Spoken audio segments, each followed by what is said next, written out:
Suami tidak bisa, Masya Allah, tidak bisa memenuhi kewajiban, tidak bisa memberikan nafkah, suami tidak bisa memberikan tempat tinggal, maka ketika itu istri punya hak gugat cerai. Punya hak, bukan harus gugat cerai, tapi dia punya hak untuk gugat cerai.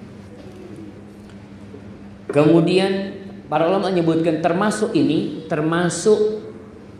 tidak memberikan nafkah yang layak kalau suaminya bakhil sekali.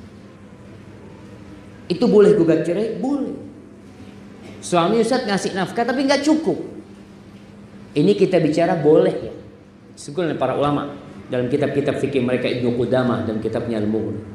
Yang kedua, apabila sang suami suka menghinakan istri,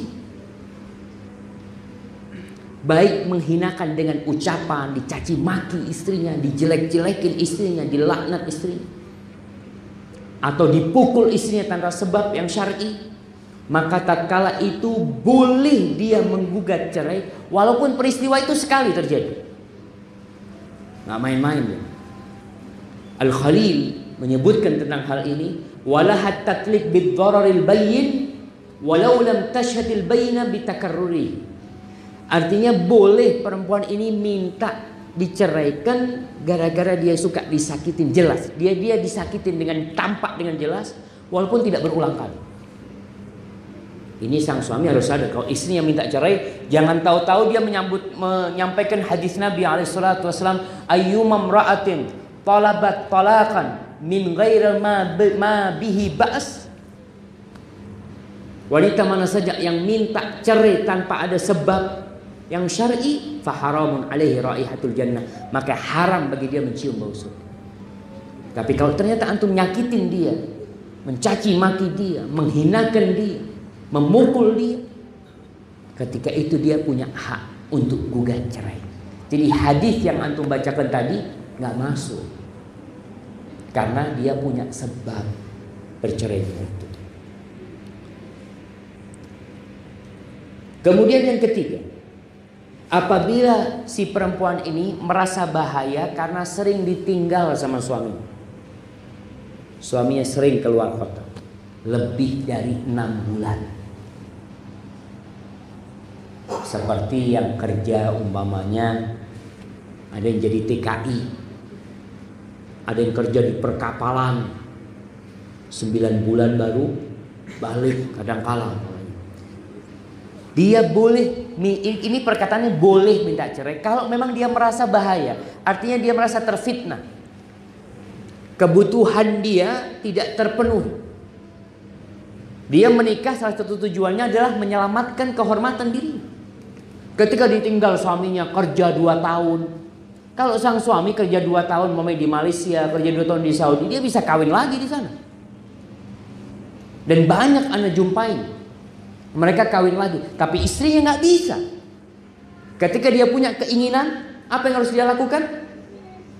Ya dia gugat cerai. Enggak, sudah anak nggak kuat, sudah ditinggal kayak gini terus anak nggak kuat. Boleh dia gugat cerai. Imam Ahmad pernah ditanya, kam lirrajul an yaghiba an ahli, berapa lama seorang lelaki meninggalkan istrinya dalam safar? Beliau mengatakan 6 bulan.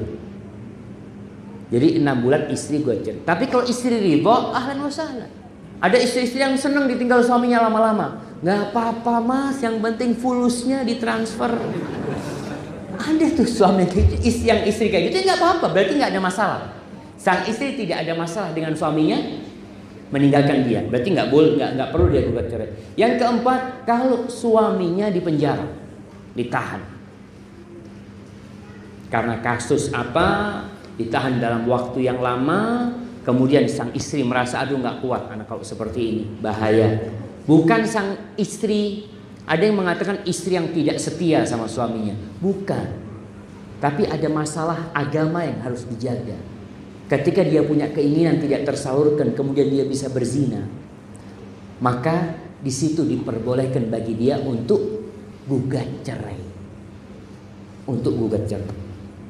Kemudian yang kelima, para ulama menyebutkan kalau melihat suaminya memiliki aib yang nyata, seperti suaminya nggak bisa punya anak, mandul suaminya, atau suaminya impoten, atau suaminya punya penyakit yang ganas, yang